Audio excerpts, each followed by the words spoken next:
Hello, welcome back to Armchair Armory, and it literally just finished at the San Siro Internazionale, open brackets, Inter Milan, close brackets, 1, Arsenal 0.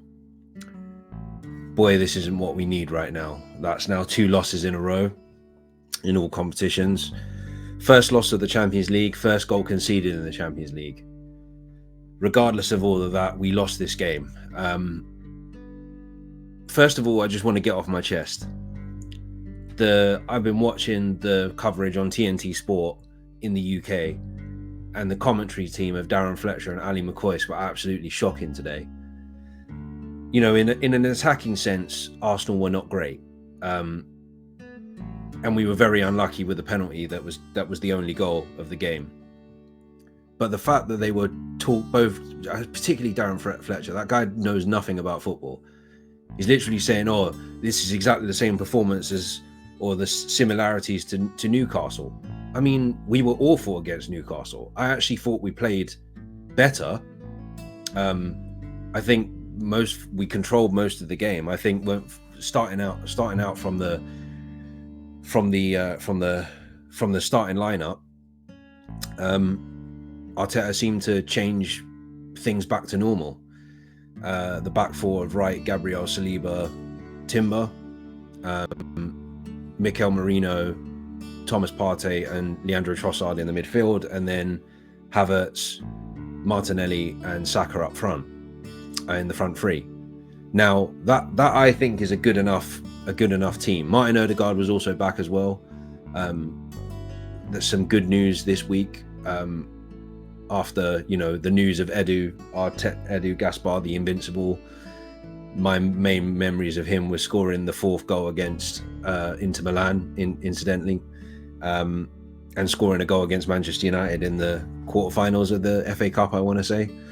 Our technical director, he left this week to go and join Marianakis's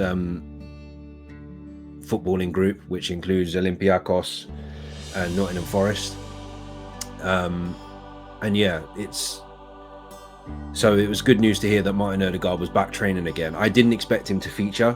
He did, but I didn't expect him to feature very much at all, just because I think before this, the reports were that he hadn't trained as much. But anyway, so I think I was worried in the first 10-15 minutes because Inter were all over us. Like, it reminded me of when we played them all the way back in 05-06, where they beat us 3-0 at Highbury, and it felt like that all over again. It looked like we were, one of the Italian league's relegation fodder, essentially. It was ridiculous. I was really worried at that point, and then we seemed to grow into the game, and by sort of approaching the end of the first half, we were probably the better team. We hadn't created very much. We created very little in that first half. But unfortunately, like, a ball comes in, ricochets off a couple of players and hits into Merino's hand. And I think the rules for handball were slightly different in the UEFA competitions. So it was given, was checked and cleared by VAR. And we find ourselves 1-0 down. And, when you've got like Chanakoglu, who's not missed a penalty in 19.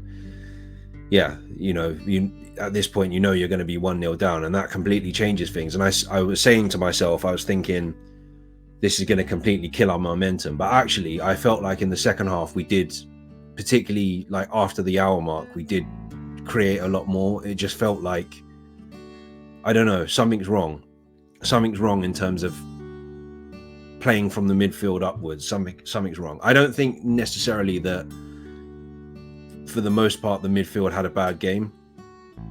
I don't think the defense really had a bad game. I just feel like for some reason every ball we put into the box, every set piece we had, just wasn't good enough, to be fair.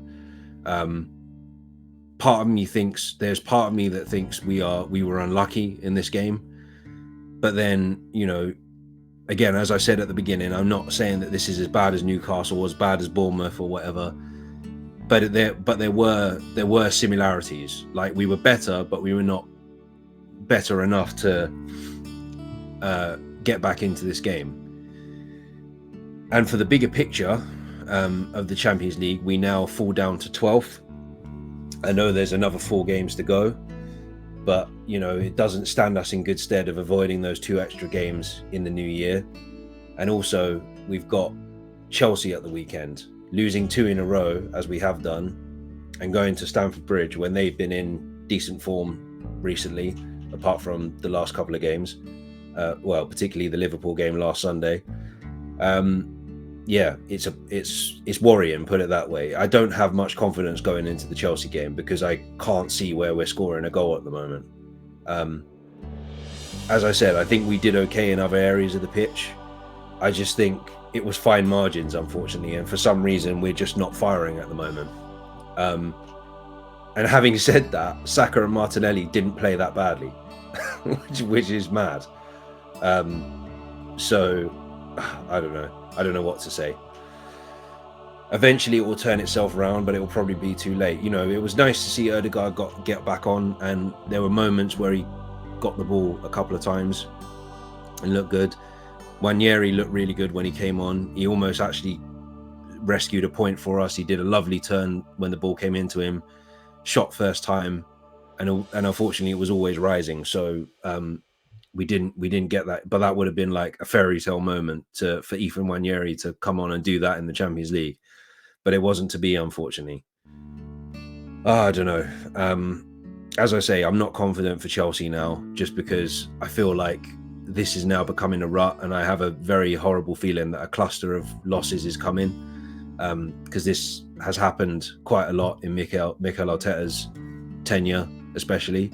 Well, to be honest, it happened in Emery's tenure and in Wenger's latter days. So, yeah, I think it's an Arsenal thing in general. But I feel like one of these clusters are coming again, and yeah, we've got to get back on it as soon as possible. We've got to get back on it, and we've got to